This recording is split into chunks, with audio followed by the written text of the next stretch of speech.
જાય છી થાન. હાલો મોડું થઈ ગયું છે. હાલો ભાગો ભાગો સોનું. થાન જવાનું મોડું થઈ ગયું છે. કચરો નથી.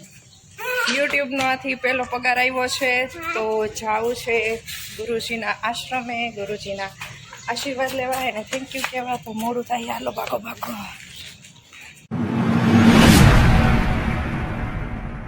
આજે આપણે આવી ગયા છીએ તરણેતરના મંદિરે અને આજે આપણે જોવાના છીએ તરણેતરનું મંદિર શિવજીનું, તેમજ અર્જુને જ્યાં મત્સ્ય વેદન કર્યું એ, એમના લગ્ન જ્યાં થયા એ, દ્રૌપદીનો સ્વયંવર રહીચો એ જગ્યા, બધી જગ્યા આજે આપણે વિઝિટ કરવાના છીએ. તો વિડીયોને એન્ડ સુધી જોજો, મજા આવશે. અને અહીંથી નેક્સ્ટ આપણે જવાના છીએ થાન જોગબાપુના આશ્રમમાં. અને અત્યારે જે આ મંદિર જે છે એ માંધાતાનું મંદિર છે. જોઈએ માંધાતા એટલે શું મને નથી ખબર, પણ જોઈને જાણી. સોનળી ગયો.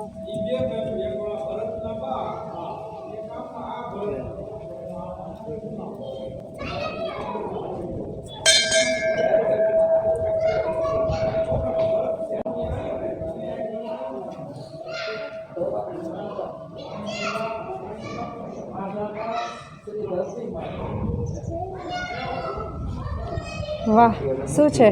શ્રી માંધાતા ધરતી માતા. હા, જો તો સોનું કે કૂતરું હતું ના, એ ઓળખીતા કૂતરાને જડાય, અજાણા કૂતરાને ન ઓડાય. આ ભુવનેશ્વરી માતા છે.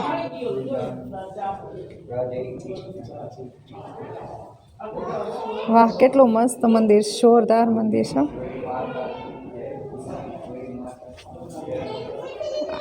રામ લક્ષ્મણ જાનકી શ્રી રાધે કૃષ્ણ. વાહ, સરસ છે. એને સિંહ ઉપર બેવું હોય, પછી વળતા બેસાડીશ. ચાલ, અત્યારે આપણે મત્સ્ય વેધને જવાનું છે. મિત્રો, હવે આપણે જઈ રહ્યા છીએ ત્રિનેત્રેશ્વર મહાદેવના મંદિરે. ચાલો તમને એના ઇતિહાસ વિશે ટૂંકમાં જણાવી દઉં. મિત્રો, એક વખતની વાત છે. ગૌતમ મુનિ ઇન્દ્રને શ્રાપ આપી અને પોતાનો આશ્રમ મૂકી અને પાપાનંદ વન એટલે કે આ જગ્યામાં ભગવાનની ભક્તિ કરવા માટે, ધ્યાન કરવા માટે આવી ગયા. ત્યારબાદ એમને ત્રિનેત્રેશ્વર મહાદેવ પ્રગટ થયા અને વરદાન માગવાનું કહ્યું. ત્યારે ગૌતમ મુનિએ ભક્તિ માંગી, પરંતુ મહાદેવે કીધું કે આ જગ્યા તીર્થધામથી પ્રખ્યાત થશે.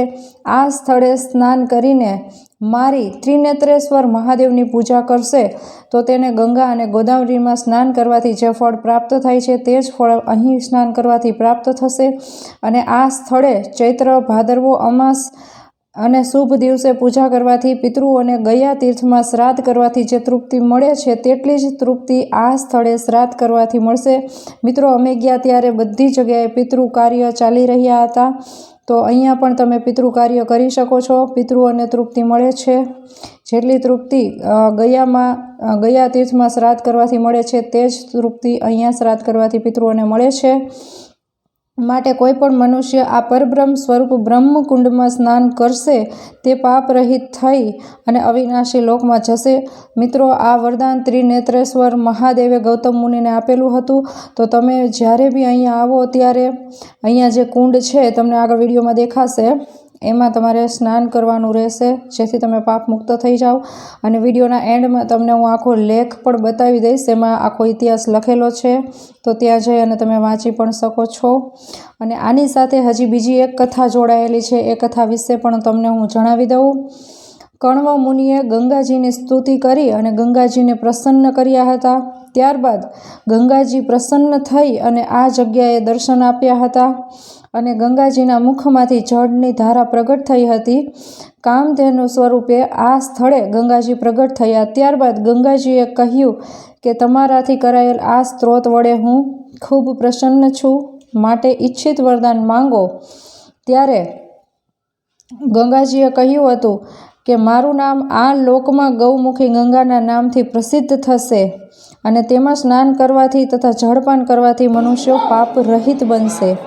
અહીં સ્નાન કરીને જે મનુષ્યો, એટલે ઈ શંકર ભગવાનને કહી દેશે. જા એને કાનમાં જઈને કહી આવ. તારે શું જોઈએ? કહી આવ. જા કહી આવ. જા કહી દે એને કાનમાં કહી દે. શું જોઈએ તારે? કુરકુરે. અહીં સ્નાન કરીને જે મનુષ્ય જપ તપ દાન તથા શિવ શક્તિનું પૂજન કરશે તેને અત્યંત પુણ્ય ફળ મળે છે.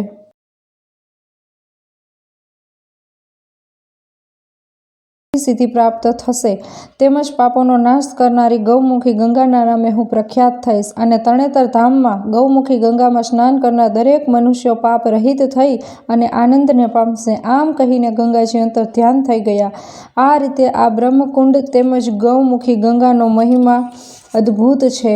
અહીં ભાદરવા સુદ પાંચમ ઋષિ પંચમીથી વહેલી સવારે 4 વાગ્યે ત્રિનેત્રેશ્વર મહાદેવના સાનિધ્યમાં બ્રહ્મકુંડમાં ગંગાજી પ્રગટ થાય છે અને લાખો લોકો આ કુંડમાં સ્નાન કરી અને પાપ મુક્ત થાય છે. તો મિત્રો, આ હતો આ જગ્યાનો ઇતિહાસ.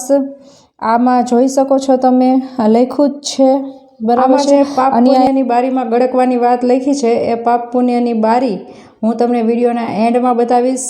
અને અમે લોકો એમાંથી ગળકા હતા. હું નથી ગળકી કારણ કે મેં કોઈ પાપ કર્યા જ નથી. હું એક બહુ પુણ્યશાળી આત્મા છું. તો વિડીયોના એન્ડમાં તમે જોઈ શકશો એ બારી. બાકી આ બોર્ડનો સ્ક્રીનશોટ લઈ લેજો. એ પ્રમાણે તમે લોકો ત્યાં જઈને કરજો.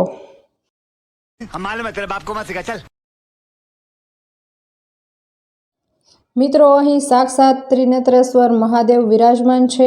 તેમજ આ જગ્યાએ અર્જુન અને દ્રૌપદીના લગ્ન થયા હતા. આ એ જ જગ્યા છે જ્યાં તેને મત્સ્ય વેદન કર્યું હતું અને ત્યારબાદ દ્રૌપદી સાથે લગ્ન થયા હતા. અને સાથે આ બજાર જોઈ શકો છો તમે. અહીંયા નાસ્તો મળી રહેશે, પડીકા મળી રહેશે, તેમજ ટી લવર માટે ચા મળી રહેશે અને સાથે સામે ધર્મશાળા પણ હતી. તો કોઈને રહેવું હોય તો ઉતારાની વ્યવસ્થા પણ છે. તો મિત્રો, કેવો લાગ્યો તમને આ બ્લોગ? શું તમને આ જાણકારી હતી? જો બ્લોગ સારો લાગ્યો હોય તો સારી કમેન્ટ કરો, વિડીયોને લાઇક કરો અને ચેનલને સબસ્ક્રાઈબ કરો. અને ડિસ્ક્રિપ્શન બોક્સ એકવાર અવશ્ય ચેક કરો જેથી મારા ખૂબ જ ઉપયોગી વિડીયોઝની લિંક તમને લોકોને મળી રહેશે. જેમ કે મારા નાકના મસા માંડોરાઈ દાદાની માનતાથી કેવી રીતના મટી ગયા, તેમજ પેચુટીના વિડીયો, તેમજ ખૂબ જ બીજી હેલ્થને લગતી ઉપયોગી માહિતીના વિડીયો મેં બનાવેલા છે. એ વિડીયો તમને જોવા મળી જશે. તો વિડીયોને લાઇક અવશ્ય કરો. Thanks for watching. એની માથે ન બેસી જાય તો આવું છે.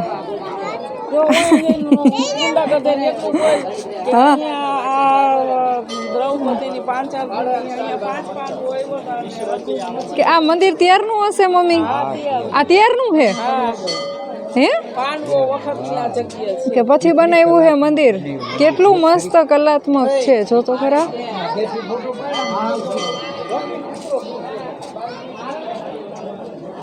કેટલું સરસ મંદિર છે. વાહ ભાઈ વાહ.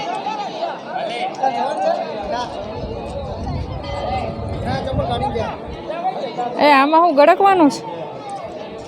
આમાં હું ગડકવાનું હે? લે આય સોનકુડી, આ જા જા દાદા ભેગું જા. ઓલી બાજુથી નીકળવાનું.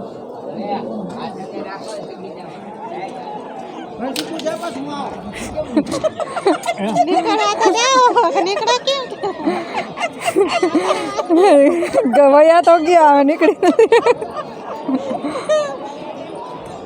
નીકળી ગયા. હજી સોનુડી છે વાહે.